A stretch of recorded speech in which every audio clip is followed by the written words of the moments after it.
தாவேக்காவை பரிசோதனை எலியாக்குகிறாரா அமித்ஷா? ஒரு வருட ஆட்சிக்கு பின் ஆளுநர் ஆட்சி. டெல்லி பிளான்.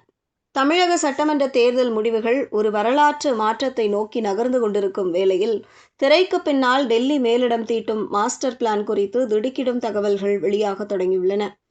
107 இடங்களில் முன்னிலை பெற்றுள்ள நடிகர் விஜயின் தமிழக வெற்றிக் கழகத்தை முன்வைத்து பாஜக ஒரு நீண்டகால அரசியல் சதுரங்க ஆட்டத்தை தொடங்கியுள்ளதாக அரசியல் வட்டாரங்கள் முணுமுணுக்கின்றன.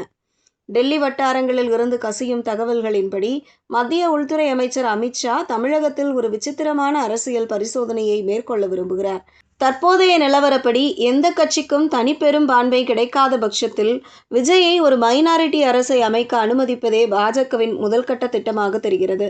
தற்போது என்டிஏ கூட்டணியில் இருக்கும் பாமகவின் ஆதரவோடும், அதே சமயம் காங்கிரஸ், சிபிஐ, சிபிஎம் போன்ற பாஜக எதிர்ப்பு கட்சிகளின் வெளியில் இருந்து கிடைக்கும் ஆதரவோடும் விஜய் ஆட்சி கட்டிலில் அமரக்கூடும்.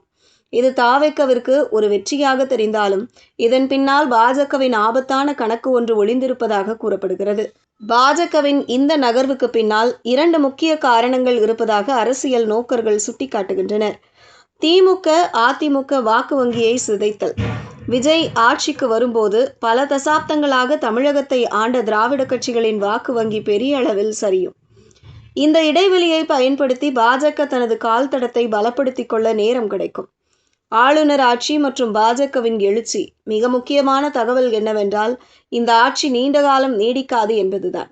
விஜயின் ஆட்சி அமைந்து 1 வருடம் அல்லது 10 மாதங்களுக்குள் ஏதாவது ஒரு காரணத்தை சொல்லி ஆட்சியை காலி செய்வார்கள்.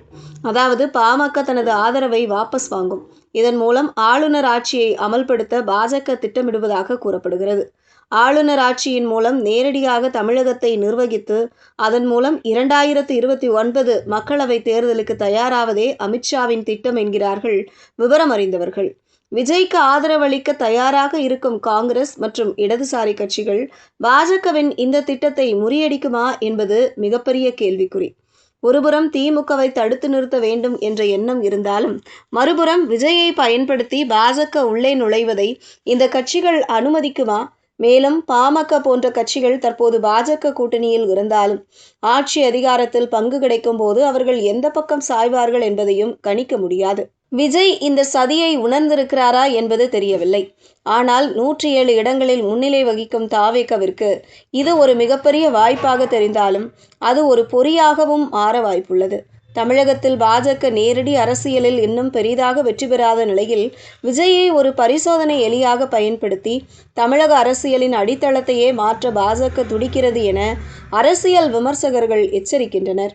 வரும் நாட்களில் ஆளுநரின் அழைப்பு, அமித்ஷாவின் அடுத்த கட்ட நகர்வுகள் மற்றும் விஜயின் அரசியல் முதிர்ச்சி ஆகியவைதான் தமிழகத்தின் அடுத்த 5 ஆண்டுகளை தீர்மானிக்கப் போகின்றன. வாக்கு எண்ணிக்கை முழுமையாக முடியும் முன்பே டெல்லி தனது ஆட்டத்தை தொடங்கிவிட்டது என்பது மட்டும் நிதர்சனம்.